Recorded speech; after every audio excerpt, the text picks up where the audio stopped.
प्रादेशिक समाचार एकांश भोपाल की खास प्रस्तुति भारत विकास डायरी सुनिए प्रतिदिन शाम 6:30 से 7 बजे तक विविध भारती पर और रात 8:15 से 8:45 तक मीडियम वेव पर। भारत विकास डायरी में जानिए आपके और प्रदेश के हर संसदीय क्षेत्र की विकास यात्रा और सुनिए आम और खास लोगों से बातचीत, साथ में ढेर सारी जानकारी। तो सुनते रहिए भारत विकास डायरी। नमस्कार। प्रादेशिक समाचार एकांश के विशेष कार्यक्रम भारत विकास डायरी में आज हम बात करेंगे संसदीय क्षेत्र सतना, संसदीय क्षेत्र मंडला की। और आइए अब सुनते हैं संसदीय क्षेत्र मंडला की जानकारी हमारे संवाददाता शशांक चौबे के स्वर में।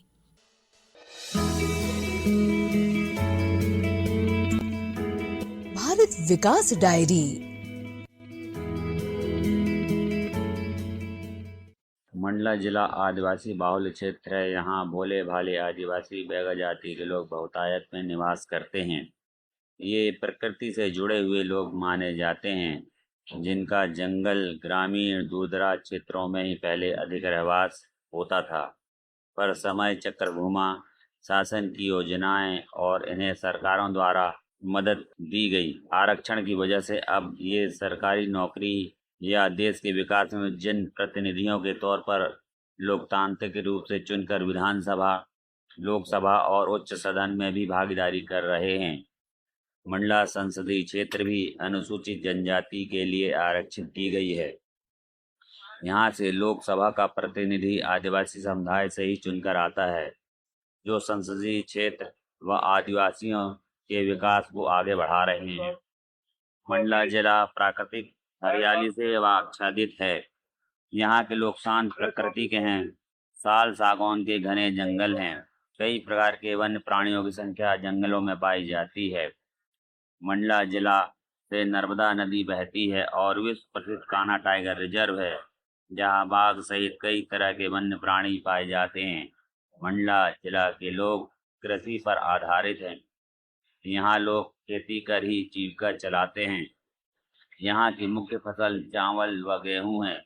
इसके अलावा अब फिर से मोटा अनाज, गोदों, कुटकी की फसल का रकबा जिले में बढ़ रहा है।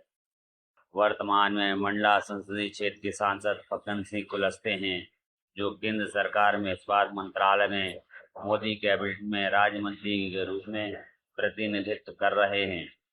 जब से फग्गन सिंह ने लोकसभा का चुनाव लड़ने की शुरुआत की, तब से ही मंडला संसदीय क्षेत्र भाजपा का गढ़ बन गया है। 1996 से लगातार लोकसभा चुनाव लड़कर जीतते आ रहे हैं। इस बीच केवल एक पंचवर्षीय में हार के कारण वे संसदीय क्षेत्र का प्रतिनिधित्व नहीं कर सके। इस दौरान उन्हें राज्यसभा भेजा गया। सन 1996 के पहले मंडला लोकसभा क्षेत्र कांग्रेस का गढ़ माना जाता था। मंडला लोकसभा 4 जिला के 8 विधानसभा से मिलकर बनी है, जिसमें मंडला जिला की मंडला, निवास, पिछय विधानसभा, डिंडौरी जिला के डिंडौरी व सहपुरा विधानसभा, सिवनी जिला की केवलारी व लखनादौन विधानसभा, नरसिंहपुर जिला की गोटेगांव विधानसभा शामिल है। मंडला संसदीय क्षेत्र में पुरुषों की अपेक्षा महिला मतदाताओं की संख्या अधिक है। मंडला लोकसभा में कुल 20,97,051 मतदाता हैं, जिनमें पुरुष मतदाता 10,48,096 व महिला मतदाता 10,48,930 हैं। मंडला लोकसभा में कुल 25 जेंडर मतदाता हैं। मंडला जिले की तीनों विधानसभा में मंडला विधानसभा में 1,33,933 पुरुष व 1,36,943 महिला मतदाता हैं। थर्ड जेंडर 2 मतदाता हैं। निवास विधानसभा में 1,31,755 पुरुष व 1,36,268 महिला मतदाता हैं। थर्ड जेंडर 1 मतदाता है। विषय विधानसभा में 1,29,233 पुरुष व 1,33,233 मतदाता हैं। थर्ड जेंडर 1 मतदाता है। इस तरह मंडला जिला में कुल 8,01,448 मतदाता में 3,94,977 पुरुष मतदाता व 4,06,448 महिला मतदाता हैं।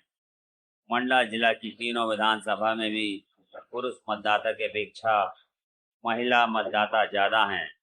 मंडला लोकसभा के अंतर्गत डिंडौरी जिले के डिंडौरी विधानसभा में 1,23,932 पुरुष मतदाता व 1,25,513 महिला मतदाता हैं।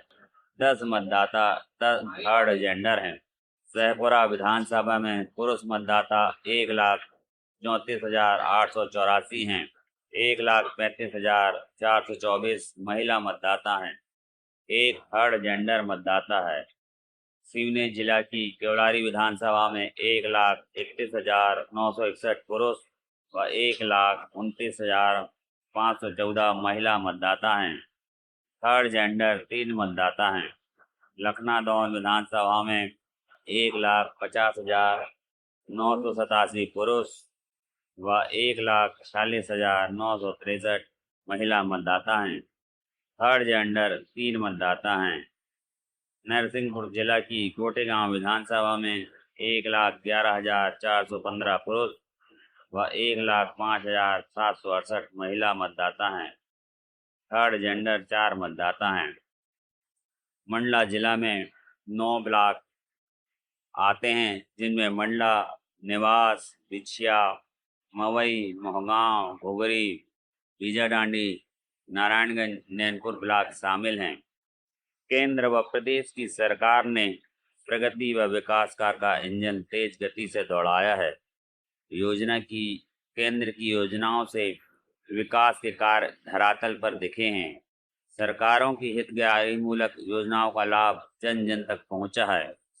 केंद्र की विभिन्न योजनाएं जैसे प्रधानमंत्री सुकन्या समृद्धि योजना, प्रधानमंत्री आवास योजना, आयुष्मान भारत, प्रधानमंत्री मुद्रा योजना, प्रधानमंत्री जन धन योजना, सांसद आदर्श ग्राम योजना, प्रधानमंत्री फसल बीमा योजना, प्रधानमंत्री जीवन ज्योति बीमा योजना, प्रधानमंत्री सुरक्षा बीमा योजना, अटल पेंशन योजना, स्वच्छता मिशन योजना, जल जीवन मिशन योजना, स्वच्छ भारत मिशन योजनाएं सहित अनेक योजनाओं का संचालन मंडला जिले में भी हो रहा है। इसके अलावा मंडला जिले में प्रत्येक विकास खंड में एकलव्य विद्यालय, कन्या शिक्षा परिसर, सीएम राइज स्कूल, महाविद्यालय, मेडिकल कॉलेज, आयुर्वेद कॉलेज, विधि कॉलेज, ITI की व्यवस्था की गई है। लोकसभा क्षेत्र में 1260 करोड़ की लागत से नए हाईवे मार्ग की स्वीकृति, अमृत भारत स्टेशन योजना के तहत मंडला, नैनपुर, गोटेगांव रेलवे स्टेशन का विस्तार और नई ट्रेन का संचालन, 500 की आबादी वाले सभी गांवों तक पक्की सड़कें, 100% गाँव में बिजली व इंटरनेट पहुंच चुका है। जल जीवन मिशन के तहत हर गांव हर घर तक पानी पहुंचाने का कार्य चल रहा है। लोकसभा क्षेत्र में स्वामित्व योजना के तहत जमीन के पट्टे दिए गए हैं। युवाओं को रोजगार के अवसर दिए जा रहे हैं। मोटे अनाज का प्रचार प्रसार कर महिलाओं को रोजगार का अवसर देने के साथ ही केंद्र सरकार की सभी योजनाओं का सफल क्रियान्वयन कर हितग्राहियों को लाभ पहुंचाया गया है। आकाशवाणी को हितग्राही शीला ने बताया कि मैं शीला नंदा हूँ। मैं PM आवास पाकर बहुत खुश हूँ। मैं घर में बर्तन मांज कर जीविका परिवार चला रही थी। पक्के मकान का सपना झोपड़ी में रहते हुए देखा करती थी, जो मोदी सरकार आने के बाद पूरा हुआ है। मुझे बहुत अच्छा लग रहा है। निर्मल यादव ने कहा, प्रधानमंत्री किसान सम्मान निधि पाकर बेहद खुशी मिलती है कि प्रधानमंत्री हम किसानों के बारे में भी सोचते हैं। किसानों के बारे में केंद्र ने सोचा और अब उन्हें आगे बढ़ाने का काम कर रहे हैं। ऋतु वर्मन का कहना था कि मुद्रा योजना का लाभ हमें काम धंधा बढ़ाने में मिल रहा है। एक बार पैसा पटाने के बाद और अधिक राशि मिल जाती है, तो किसी और से पैसा उधार मांगना नहीं पड़ता है। हितग्राही शिवशंकर पांडे ने बताया कि मैं शिवशंकर पांडे, प्रधानमंत्री पेंशन योजना की शुरुआत से हम नौकरी पेशा लोगों की या अन्य आम जन भविष्य की चिंताएं कम हुई हैं। हम हर माह एक निश्चित राशि जमा कर अटल पेंशन योजना का लाभ बुजुर्ग होने पर उठा सकते हैं।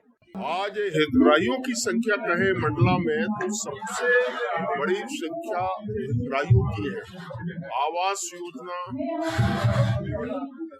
हमारे किसान सम्मान निधि, उज्ज्वला की योजना, आयुष्मान भारत, ये सर्वाधिक इनकी संख्या होती है और इसलिए 100% हमारे गांव के लोगों तक हमारे इन योजनाओं का जो हितग्राही है वहां तक पहुंच जाए, ये हमारा प्रयास और प्रधानमंत्री जी की यही गारंटी है नरेंद्र मोदी जी। और इसलिए हम सबसे अपेक्षा करते हैं कि इस प्रकार के कार्यक्रमों का ज्यादा से ज्यादा हमारे जो हितग्राही है वो लाभ लें। ये अपेक्षा सरकार ने किया और हम इनके लिए काम करते हैं। जहाँ तक आवागमन के संसाधन है, इंफ्रास्ट्रक्चर के क्षेत्र में अधोसंरचना विकास का, ये ज्यादा से ज्यादा 100% हमने बिजली का कनेक्शन घरों का, सभी घरों को नल का जल का कनेक्शन देना, ये बहुत बड़ी उपलब्धि नरेंद्र मोदी जी की है। फग्गन सिंह कुलस्ते पहली बार 1996 में सांसद बने। लगातार 4 पंचवर्षीय सांसद रहे। कुल 6 बार के लोकसभा सांसद व 1 बार राज्यसभा सांसद बने। 1 बार विधानसभा में विधायक भी रहे। मंडला संसदीय क्षेत्र की पहचान प्रदेश सहित देश के बड़े आदिवासी चेहरे सांसद फग्गन सिंह कुलस्ते के रूप में होती है। वे वर्तमान में केंद्रीय राज्य मंत्री के रूप में मोदी सरकार व इसके पहले अटल सरकार में भी मंत्री रहे हैं। जब से उन्होंने लोकसभा चुनाव लड़ना शुरू किया, मंडला संसदीय क्षेत्र भाजपा का गढ़ बन गया। पहली बार वर्ष 1996 में कांग्रेस के दिग्गज मोहनलाल झिकराम को हराकर लोकसभा पहुंचे, जिसके बाद 2004 तक वे लगातार जीते। 2009 में कांग्रेस के बसोरी सिंह मसराम से हार मिली।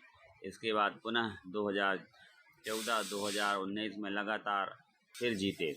2009 में हार के बाद श्री कुलस्ते को राज्यसभा सांसद बना दिया गया था। हालांकि वे राज्यसभा में ज़्यादा वक्त तक नहीं रहे और फिर 2014 में चुनाव लड़कर लोकसभा पहुंच गए। 1952 से 1996 के बीच मंडला संसदीय क्षेत्र कांग्रेस का गढ़ ही माना जाता था। केवल एक बार जनता पार्टी के प्रत्याशी श्यामलाल धुर्वे ने 1977 में जीत हासिल की थी। उसके बाद कांग्रेस के प्रत्याशी मोहनलाल झिकराम को पहली बार 1996 में हराने के बाद वे ही अधिकतर समय इस लोकसभा का प्रतिनिधित्व कर रहे हैं। हालांकि इस बार हाल ही में मध्य प्रदेश विधानसभा में केंद्रीय नेतृत्व ने उन्हें केंद्र सरकार में राज्य मंत्री रहते हुए उनके गृह क्षेत्र की विधानसभा से चुनाव लड़ने को कहा, जहां उन्हें कांग्रेस प्रत्याशी से हार का सामना करना पड़ा। मंडला जिला मुख्यालय से लगा हुआ 4 किलोमीटर दूर सहस्त्रधारा पर्यटन स्थल है। यह स्थल नर्मदा तट में है। यहाँ दूर दूर तक काली ग्रेनाइट चट्टानों का विशाल समूह है, जिनके बीच से नर्मदा नदी बहती है। कल कल करते हुए जलधारा जब चट्टानों से नीचे गिरती है तो दुग्ध धारा के समान दिखाई पड़ती है। सहस्त्रधारा में अनेकों जलधारा नर्मदा की बहती है, जिसे देखने पर्यटक बड़ी संख्या में पहुँचते हैं। सहस्त्रधारा स्थल पर्यटकों के लिए आकर्षण का केंद्र बना हुआ है। मंडला जिला से आकाशवाणी के लिए मैं शशांक चौबे।